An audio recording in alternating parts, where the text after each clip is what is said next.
Chers amis, la fête de Purim dans quelques jours. Une des 4 mitzvot de Purim, c'est Matanot La'Evionim. C'est donner de l'argent à des pauvres. Le Rambam et les poskim, les décisionnaires écrivent que c'est la mitzvah la plus importante de Purim. Il faut donner plus d'argent aux pauvres que l'argent qu'on met pour le repas de Purim, pour Mishloach Manot, pour acheter une Megillah, etc. Parce qu'il n'y a pas de plus grande joie que de réjouir le cœur des pauvres. Et c'est écrit que celui qui fait cela, il est comparable à la Shrina, à la présence divine. Donc c'est une mitzvah énorme. Maintenant, les pauvres, il y en a dans le monde entier. Mais néanmoins, c'est bien, ceux qui sont à l'étranger, c'est bien de donner à Israël. Il y en a qui disent que c'est égalité, parce que normalement on donne aux pauvres de notre ville, mais avec Israël c'est égalité. Il y en a qui disent non, c'est encore mieux Israël que donner aux gens de notre ville à l'étranger.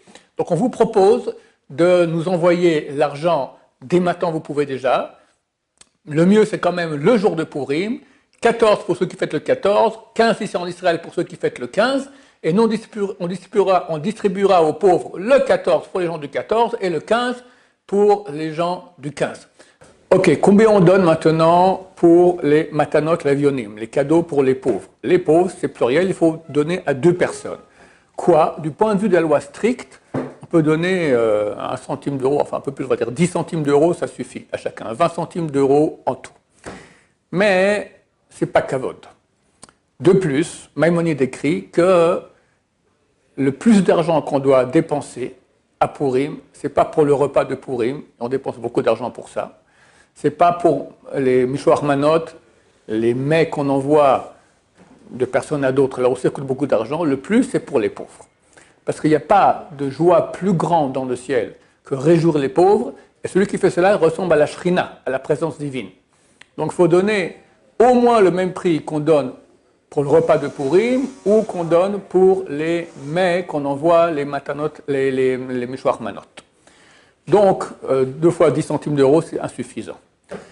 Les poskim ils disent qu'il faut donner au moins la valeur de 150 grammes de pain. Mais là aussi, beaucoup des grands rabbinim en Israël disent bon, c'est rigolo, tu amènes ça, 150 grammes de pain à un pauvre, qu'est-ce qu'il va faire avec? D'accord, c'est pas, enfin, la valeur de 150 grammes, c'est pas suffisant. Eux, ils disent qu'il faut donner la valeur d'un pita falafel avec une boisson. Pita falafel, c'est une pita, d'accord, un pain comme ça, arabe, avec dedans des falafels, et encore un petit coca comme ça. Ça vaut environ 40 shekels ici en Israël. En euros, ça vaut 11 euros. D'après le change, lorsque j'ai vérifié. Mais bon, le change, il change aussi rapidement. Donc, en 2 mots, 11 euros, c'est une somme qui est mechoubedet, qui est honorable. Il faut donner ça à 2 personnes. Donc, 11 euros à quelqu'un et 11 euros à quelqu'un d'autre. Donc, 22 euros en tout.